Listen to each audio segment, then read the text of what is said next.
a la candidata a diputada nacional, Piera Fernández. ¿Cómo va? Aplausitos de vuelta. Ahí va. Bueno, pero chicos, tenemos botonera nueva. Tenemos botonera nueva. Tenemos botonera nueva. Está todo medio ahí improvisado. Es muy complicado. La campaña electoral nos cansa. Tenemos Llevamos candidata a diputada. Pero mirá qué organizados que estamos. Bienvenida. Primer programa después del cierre de lista y ya tenemos candidata. ¿Cómo andás, Piera? ¿Todo bien? Muy buenas tardes, gracias por la invitación. Bien. No, por favor, gracias por haber venido. No, un gusto, estoy acomodándome después del lío de ayer, no estuvo fácil el cierre de listas. Nunca, ¿no? Así que bueno, no, pero estamos en un momento complicado. ¿Alguna vez viste un cierre de listas sencillo o no existe en Argentina? No, iba a decir el de la fuga era más tranqui, pero no, bueno. tampoco. Basti atrás tirando, no, claramente Estaría no. mintiendo. Claramente no. Che, quiero empezar por algo que quizás mucha gente no sabe. Vos fuiste una de las personas que más estuvo presente en el tema de las marchas universitarias. Sí, exactamente. Contanos un poco de eso. Bueno, me tocó ser presidenta de la Federación Universitaria Argentina en el contexto donde Javier Milei asumió como presidente, cosa que no esperaba para nada. No me avisaron, no venía en el contrato de arranque que iba a pasar. Pero la verdad que fue un proceso, creo, con algunas diferencias con lo que estamos viviendo este año. Porque hubo una organización muy rápida de toda la comunidad universitaria, ¿no? Nosotros nos encontramos, apenas nos vimos. A ver, el sistema universitario de alguna manera estaba acostumbrado a que cuando hay un cambio de gobierno no haya la aprobación de un presupuesto, pero nunca un gobierno nacional que decida directamente no dialogar con el sistema universitario, no ofrecer ninguna previsibilidad sobre cómo se iba a incrementar ese presupuesto en un proceso inflacionario que se aceleró en el primer momento de Milei, ¿no? Entonces la verdad que hubo que acomodarse como muy rápido a un nivel de movilización que la verdad que no esperábamos. Y creo que el mayor aprendizaje fue ese, ¿no? Como sobre todo con el sector estudiantil, que tenemos muchas diferencias profundas y siempre en agenda, rápidamente supimos entender que estábamos ante un contexto demasiado crítico para el sistema universitario como para andar mirando esas diferencias en vez de ponernos todos juntos a laburar.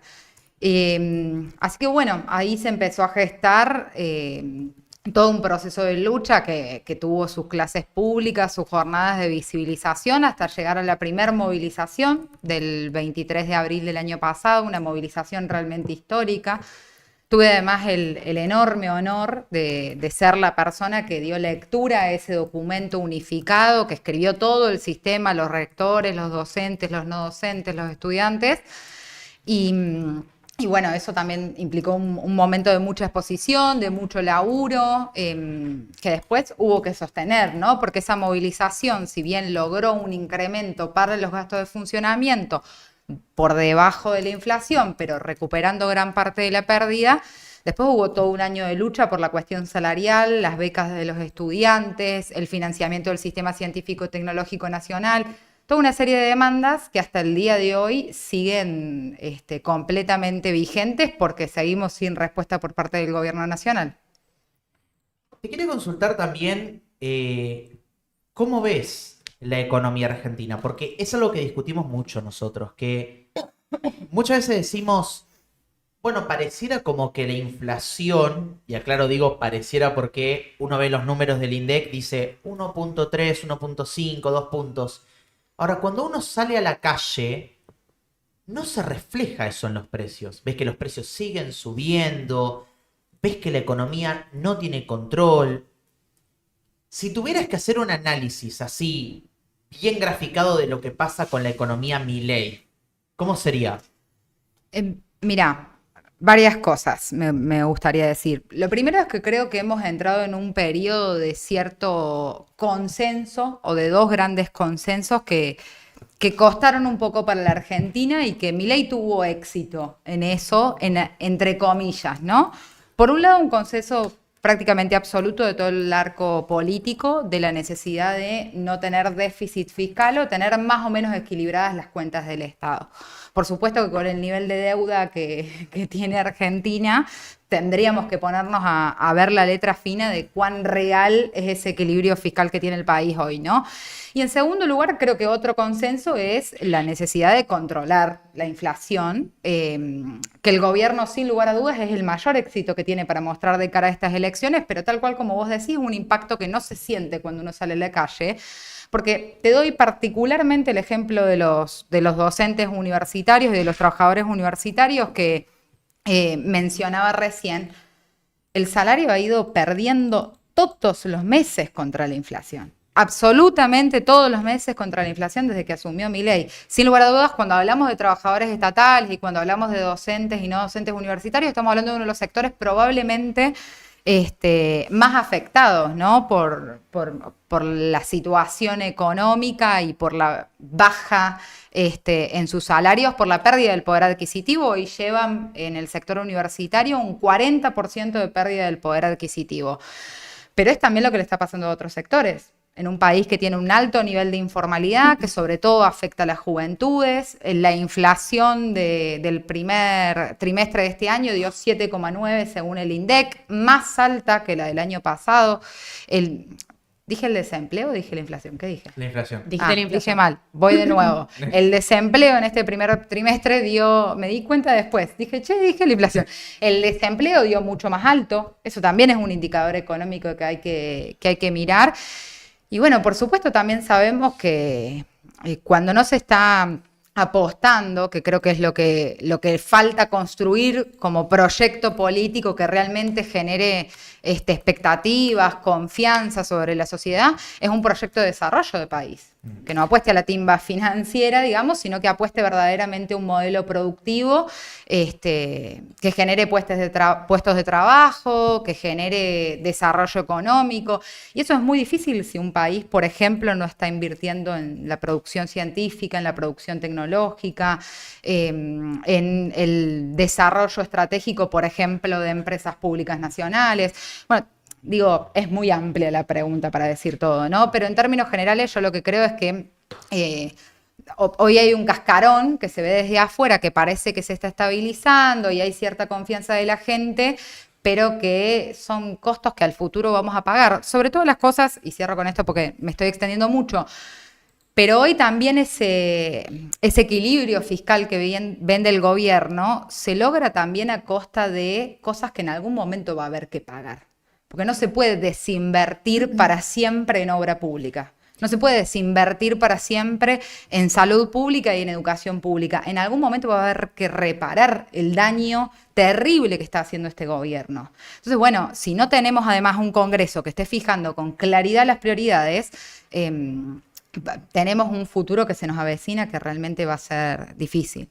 Yo ahí lo que te quería preguntar es, vos decís, no se puede para siempre desfinanciar, y yo lo que veo es que el camino de la desfinanciación va a seguir por lo menos hasta el cierre del mandato de Javier Milei.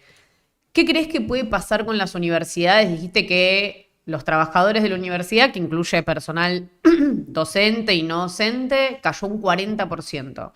En algún momento creo que lo que va a pasar es que va a ser mucho, o sea, para cualquier persona trabajar en el Estado va a significar un apostolado prácticamente, ¿no? O sea, el que quiere dar clase lo va a hacer porque tenga ganas en su tiempo libre una vez que su actividad privada cubrió sus ingresos. ¿Qué puede llegar a pasar con la universidad si sigue en este camino? O sea, se puede sostener el funcionamiento, pero los salarios van quedando frisados, la universidad va perdiendo docentes, no docentes, investigadores. ¿Qué crees que puede pasar? ¿Y qué relación tiene eso con el desarrollo de la Argentina como país?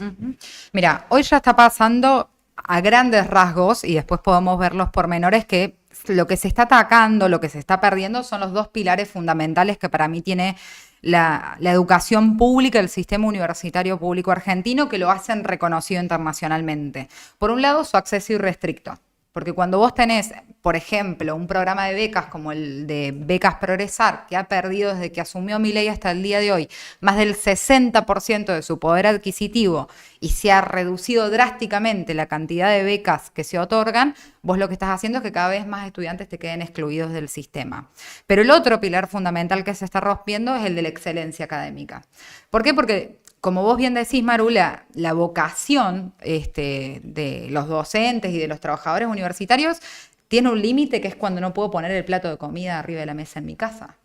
Entonces, un docente que se formó absolutamente toda la vida para estar enfrente de un aula, que ha hecho un posgrado, que da varias clases al mismo tiempo, cuando ya no alcanza a cubrir sus necesidades básicas, tiene que salir a buscar otro laburo. Y hoy las universidades privadas están viendo eso también. Están pagando mejor, están mirando y se están llevando los mejores docentes de la universidad pública, cuando no tenemos docentes que deciden irse al exterior, dedicarse a la actividad privada. Depende del área, digamos, de formación de esa persona. Entonces, vos cuando no tenés a ese docente, que es la columna vertebral del prestigio universitario, pero además contás cada vez con menos recursos para poder hacer las prácticas, para trabajar en el laboratorio, para poder hacer una residencia médica en un hospital, etc. Además, no podés hacer salidas a campo, viajes extracurriculares, participación en congresos porque no tenés presupuesto. Además, no tenés muchas actividades de investigación, de extensión, que son complementarias a la carrera, pero fundamentales para tu formación profesional, y lo que se rompe es esa excelencia académica.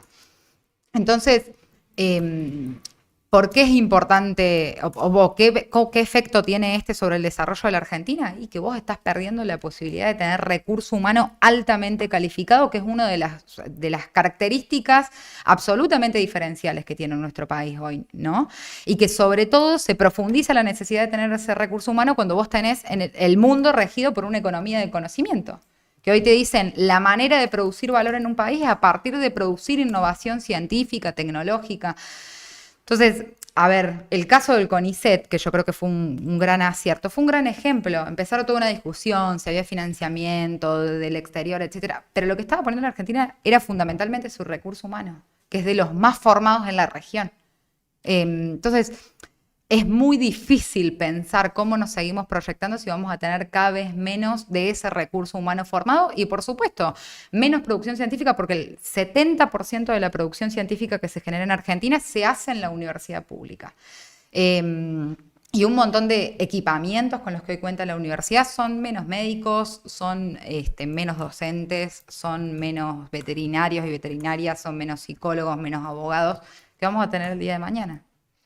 Yo te quería consultar, bueno, vos ahora te estás presentando como candidata a diputada nacional y está un poco vapuleado el rol del Congreso, ¿no? O sea, Milei saca todo por decreto.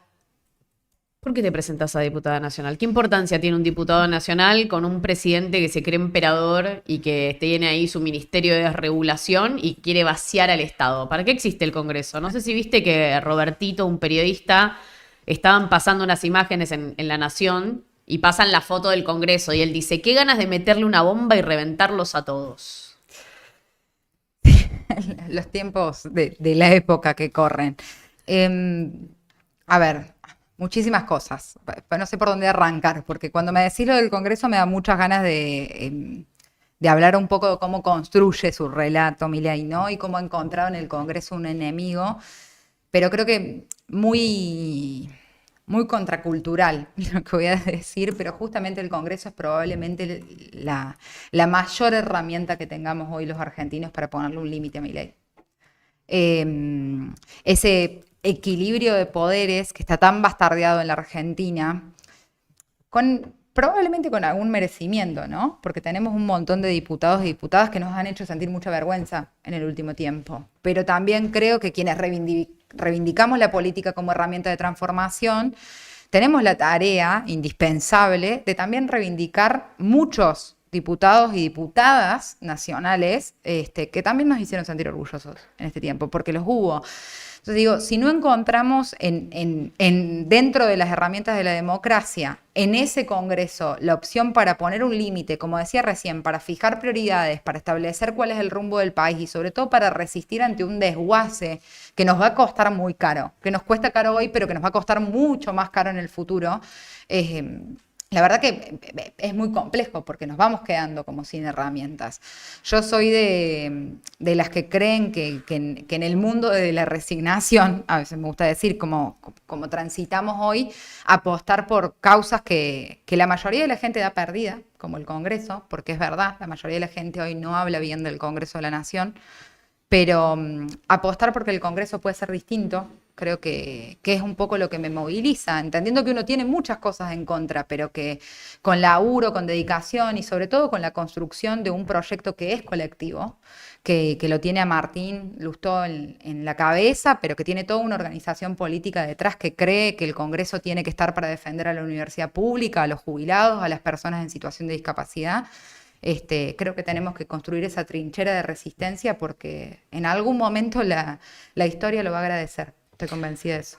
Pareciera que, viste que cada vez que los mercados, que son como esa entelequia que habla, que nadie sabe quién son los mercados, hoy los mercados ni siquiera son los bancos, viste que están ahí medio peleados con Milei, como que los mercados se asustan cuando los diputados votan, y cuando el Congreso sanciona leyes que afectan el famoso déficit fiscal.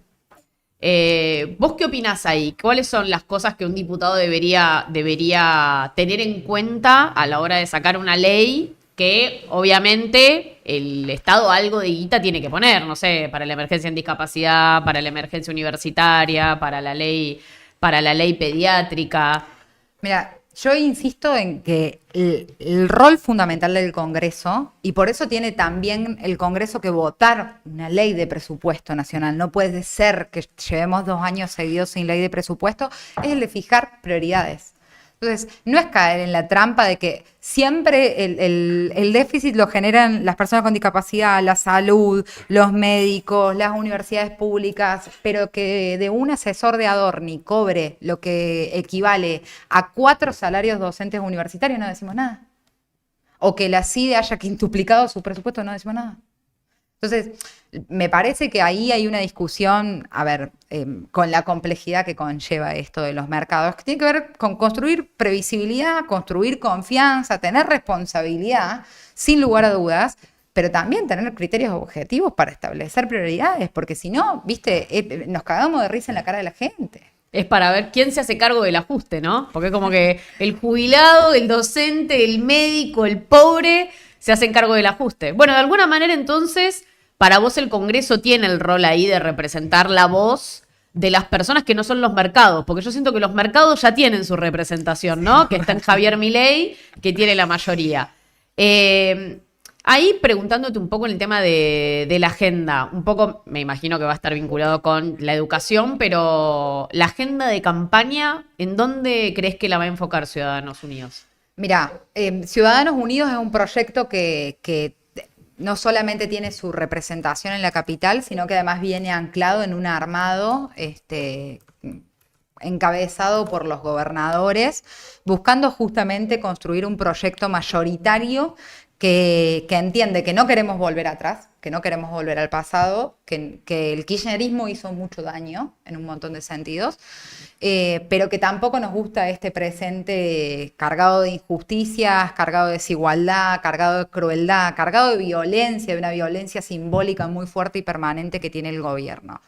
Y en eso la agenda, sin lugar a dudas, y yo quiero ser muy clara en esto, mi prioridad número 1 es llegar al Congreso para defender a la universidad pública.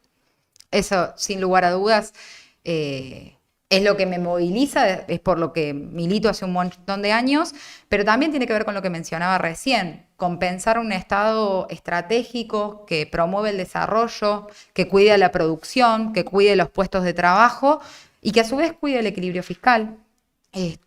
Construir un Congreso que sea capaz de ser la voz, como bien decías vos recién, de todos esos sectores que hoy están siendo absolutamente excluidos por parte del discurso oficial, los jubilados, los estudiantes, los docentes, los médicos, las jefas de hogares, las juventudes que se ven afectadas por el desempleo y la precarización, los niños, niñas y adolescentes que la pasan cada vez peor. Poder ser justamente una voz representativa de todos esos actores en el Congreso de la Nación y construir un espacio sobre todas las cosas que sea plural, ¿no? Que tenga la amplitud suficiente para entender que solamente así vamos a poder salir de esta dicotomía o de esta polarización que tanto daño le hace a la Argentina.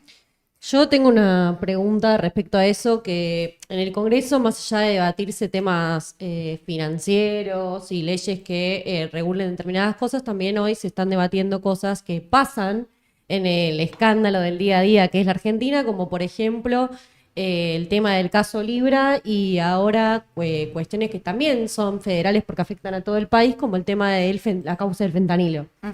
Y ahí, en ambos casos, tenés, por un lado, el caso Libra, que es todo el grupo de La Libertad Avanza y compañía, que no tienen ganas claramente de dar el debate en el Congreso, y el tema del fentanilo, tenés el lado opuesto, en donde todo el Frente de Unión por la Patria se levantaron y se fueron, porque claramente tampoco quieren dar la discusión.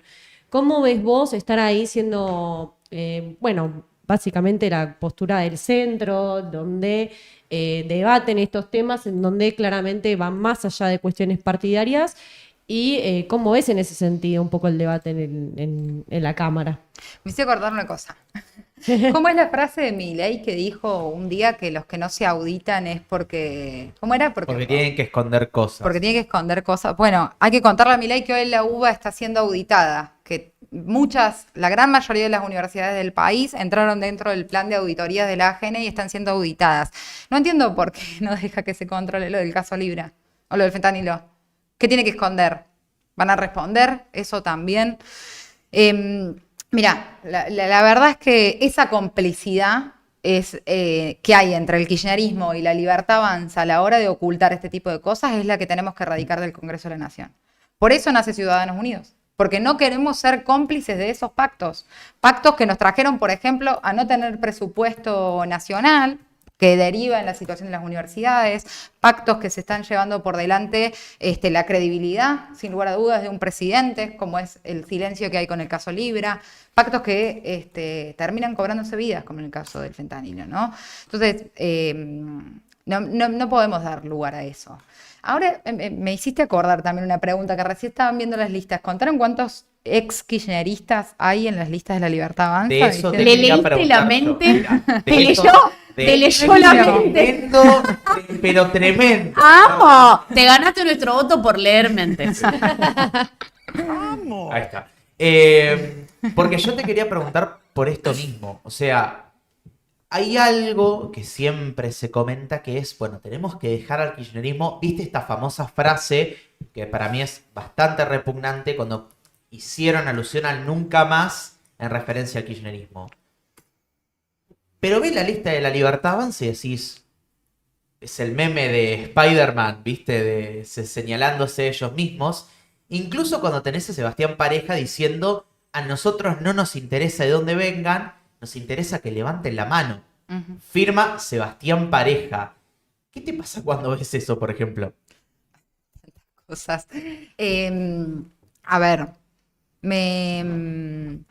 me pasa que primero me gustaría decir que no seamos boludos. Ok. Que no demos... A ver, fuiste gente... sincera y honesta. Sí, me parece ahí buenísimo. Está. Porque iba a entrar diciendo lo que me duele, la banalización de la causa del nunca más, pero me parece que hay que charlar con la gente, algo distinto, que es que necesariamente para que Milei continúe existiendo, necesita del kirchnerismo vivo.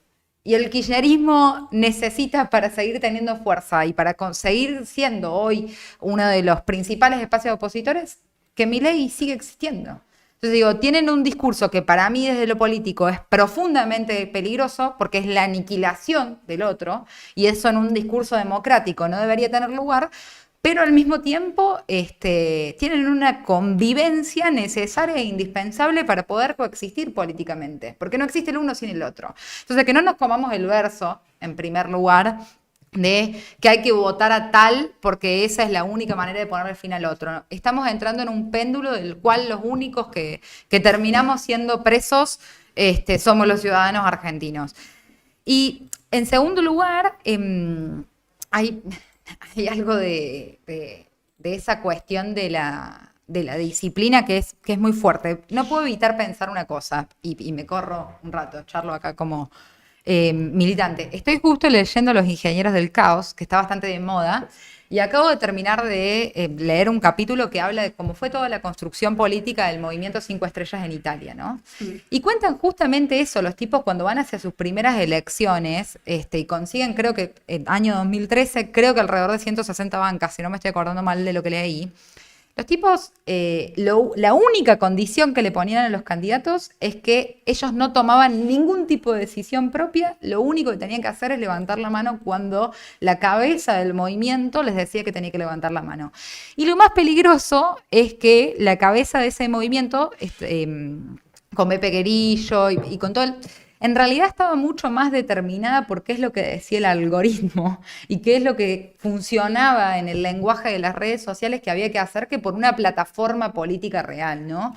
Entonces, entender la política como ese nivel de disciplinamiento yo creo que nos deja una democracia cada vez más vacía, cada vez más rota, una democracia cada vez menos representativa de la diversidad de voces que coexisten en la Argentina y que eso también es lo que nos lleva entre muchos errores de todos los actores del arco político, pero también a la gran frustración que tiene la sociedad hoy que no va ni siquiera a votar.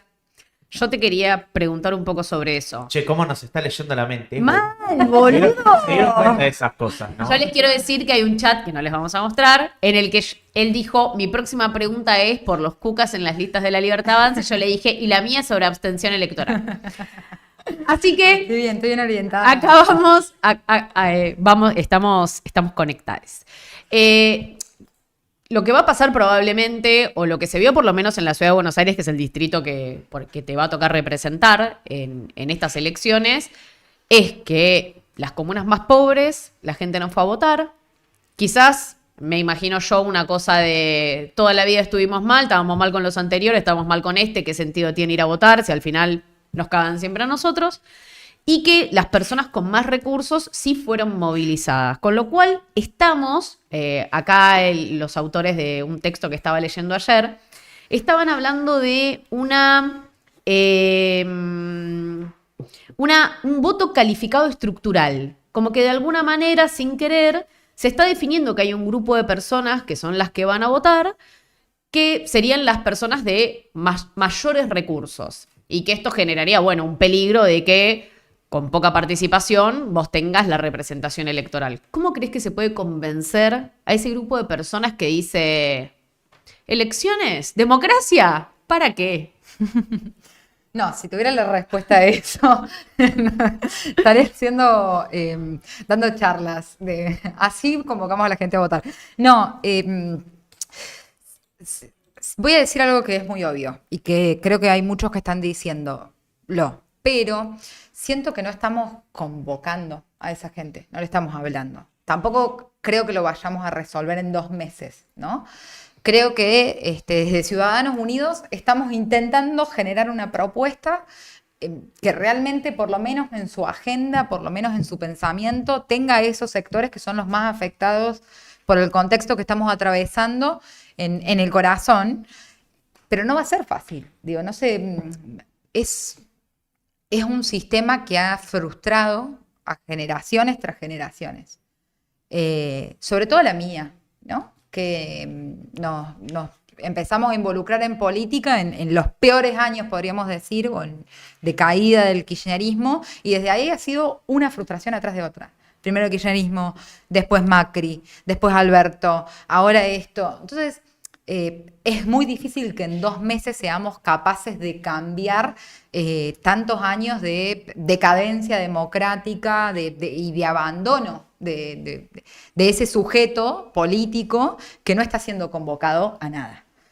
Pero sí creo que tenemos que dar el primer paso, de construir un proyecto, insisto, que tiene que ser colectivo, que requiere de liderazgo fuerte sin lugar a dudas, que requiere también de algunos golpes electorales, como lo tuvimos en mayo, y lo venimos diciendo hace mucho tiempo. O sea, muchas veces nos rajamos la vestidura y decimos no, porque Alfonsín decía que si la sociedad se derechiza hay que prepararnos para perder elecciones. Bueno, hay que bancar que estamos en un momento que es muy complejo para la política, sobre todo para los que reivindicamos la democracia, reivindicamos los derechos humanos, reivindicamos el diálogo, reivindicamos el respeto por las instituciones.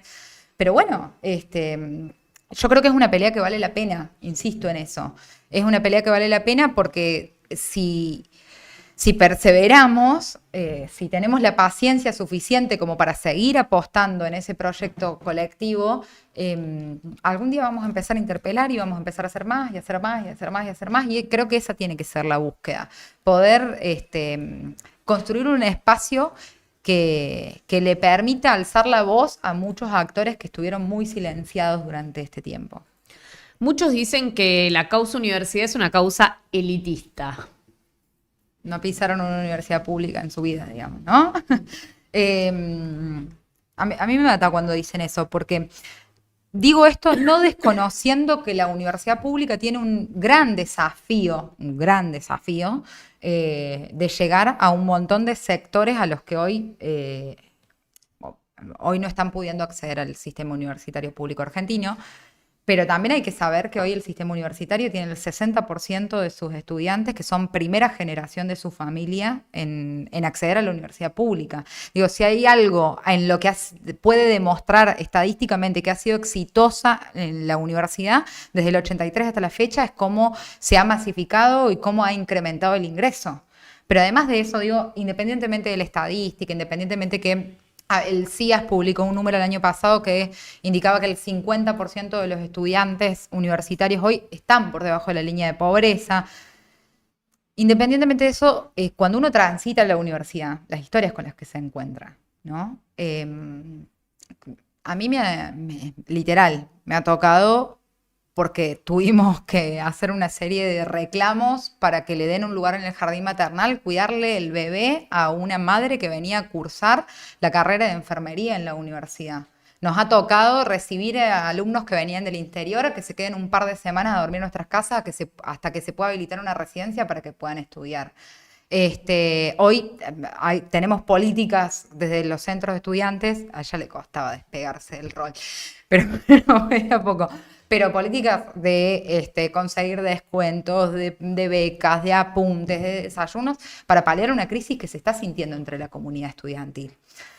A ver, yo no digo que la universidad tenga mucho para transformarse, hacia adentro también, porque seguimos teniendo muchísimas carreras pensadas para un estudiante full time que ya no es hoy el que tenemos en el aula.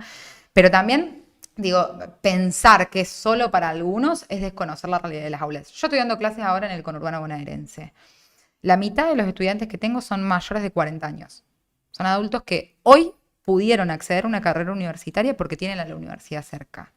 Entonces, yo cuando aparece ese discurso invito a transitar los pasillos de la universidad. Insisto, no sin autocrítica de lo que hay que mejorar y que se está transitando ese proceso.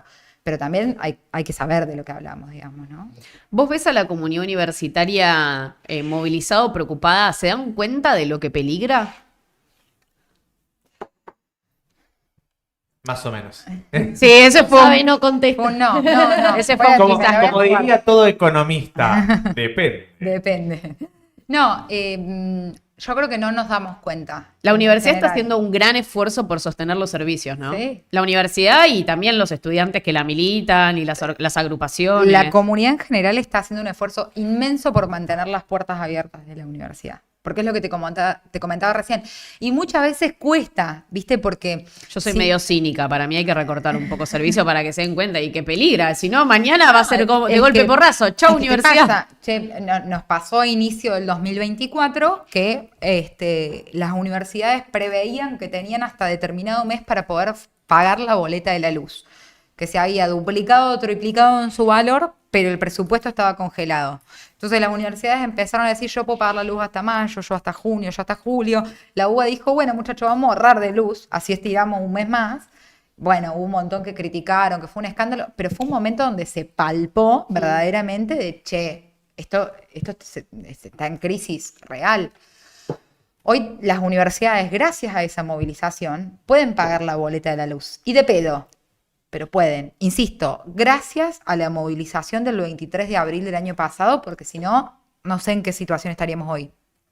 Ahora, si bien se está notando mucho la renuncia de docentes, yo creo que es difícil darte cuenta lo grave que es cuando decís, bueno, un profe menos, una oferta menos, pero sigo teniendo las clases. Yo creo que hay que hacer un trabajo pedagógico muy importante en el aula, de concientizar lo grave de la crisis que se está atravesando. Quiero cerrar esta entrevista con, va a sonar a la típica pregunta cliché que le hacen a todos los candidatos, pero Nobleza obliga. nobleza obliga, no tenemos otra. ¿Por qué un porteño tiene que votar a Ciudadanos Unidos? Ahí termino el mate. Ok, dale. No, y Ruido de mate. Me diste y- pie, capaz no tengo tiempo, pero me diste pie para una aclaración importante, porque ya empezaron hoy los chistes con mi tonada. Y tenemos que hablar del tema del elefante en Igual, la mira, te habitación. puedo decir una cosa. Sí. Cualquier cosa que hagas va a estar mejor que Jorge Macri, porque no vive en Capital Federal y gobierna Capital Federal. Y vas Así a ser que ya es diputada mejor. nacional. Claro. Bien. No, y además, a ver, formo parte de una comunidad que somos muchos en la ciudad de Buenos Aires, que somos los adoptados por la capital nacional del país. Yo hace 3 años que vivo acá, que me quedé en Buenos Aires por las oportunidades que esta ciudad da, que me eran mucho más difíciles en el interior del interior de donde yo vengo, pero que soy orgullosa del interior y orgullosa también adoptada de la ciudad de todos los argentinos.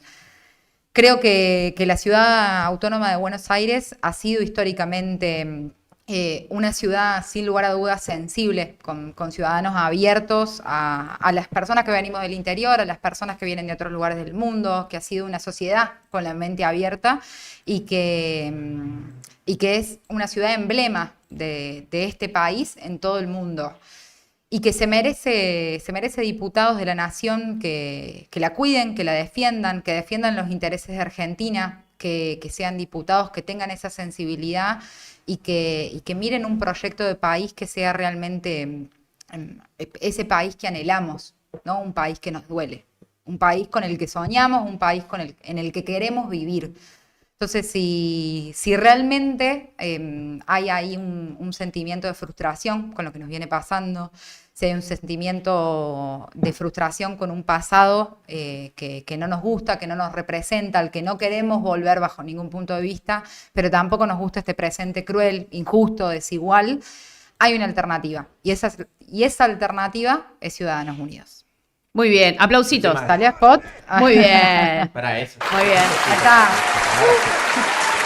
Yo te quiero decir algo sobre tu nacionalidad interna cordobesa. Tu nacionalidad. Es tu Amiga, nacionalidad. decime el Vamos. comentario. Decime que sos porteña sin decirme que No, sos porteña. para. República de Yo Córdoba. yo nací en el materno infantil de González Catán, La Matanza, provincia de Buenos Aires. Y me vine a vivir acá cuando tenía 20 años.